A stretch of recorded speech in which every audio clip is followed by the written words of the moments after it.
है कि महाभारत की लड़ाई विश्व की सबसे बड़ी लड़ाई थी। अर्जुन जब कर्ण जैसे महारथी और दुर्योधन जैसे महाबली की सेना को पराजित करने के बाद महाभारत का विजेता बन गया, तो उसे लगने लगा कि ये तो उसका निजी पराक्रम है, उसके बाणों में बल है, पुरुषार्थ है।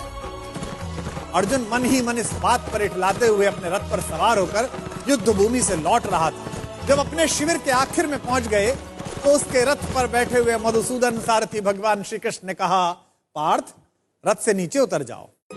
उसने श्री कृष्ण से कहा कि माधव, आप सारथी, आप उतर जाइए, मैं भी उतर जाऊंगा। श्री कृष्ण ने कहा, नहीं मित्र, तुमसे कह रहा हूं, तुम पहले नीचे उतर जाओ। जब यह विवाद थोड़ा बढ़ा तो अर्जुन के ठीक पीछे खड़े हुए धर्मराज युधिष्ठिर ने कहा, द्वारिकाधीश अगर कोई बात कह रहे हैं तो उसमें कोई संकेत है। अर्जुन को कुछ समझ तो आया नहीं। भ्रकुटी पर ताव देकर थोड़े अनमने भाव से अर्जुन रथ से नीचे उतर गया। अर्जुन के नीचे उतरने के बाद सब लोग जाने लगे तो कृष्ण जैसे ही रथ के नीचे उतरे, रथ में एक भयंकर विस्फोट हुआ और रथ छोटे छोटे टुकड़ों में बट गया। विजय का सिंहासन सामने देख रहा था जो अर्जुन, जिसके सिर पर विजय का ताज था, उस अर्जुन ने पलट कर देखा तो माधव मुस्कुरा रहे थे और रथ जल रहा था।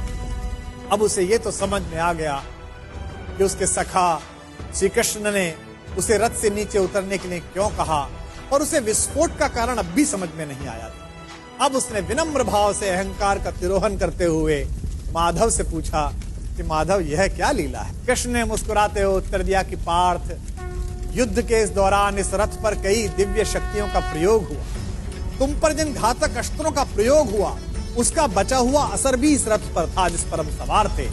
लेकिन वे सारे अस्त्र शस्त्र और वे घातक शक्तियां केवल इस कारण से काम नहीं कर रही थी कि मैं वहां उपस्थित था। अगर आज मैं इस रथ से तुमसे पहले उतर जाता अर्जुन, तो इस युद्ध को जीतने के बाद भी तुम जीवित ना होते।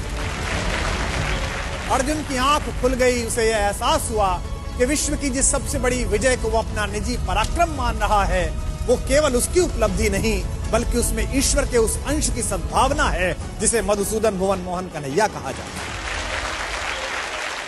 ये कथा ये बताती है कि सिद्धियों के मद में खुद को इतना शक्तिशाली मत समझो कि जिन्होंने हमें सिद्धियां दी हैं उन्हीं को आप आंखें दिखाने लगो। याद रखिएगा, आपकी प्रत्येक सफलता के पीछे कृष्ण जैसे ऐसे असंख्य लोग हैं जिनकी चुपचाप और अदृश्य शुभकामनाओं के कारण आप इस विजय रथ पर सवार हुए। जब भी आपको यह लगने लगे कि आपने ये ऐतिहासिक उपलब्धि स्वयं की बुद्धि शक्ति के कारण पाली है, तो बस उन लोगों के बारे में सोचिए जिनके सहयोग के बिना आपकी ये यात्रा इतनी आसान न होती।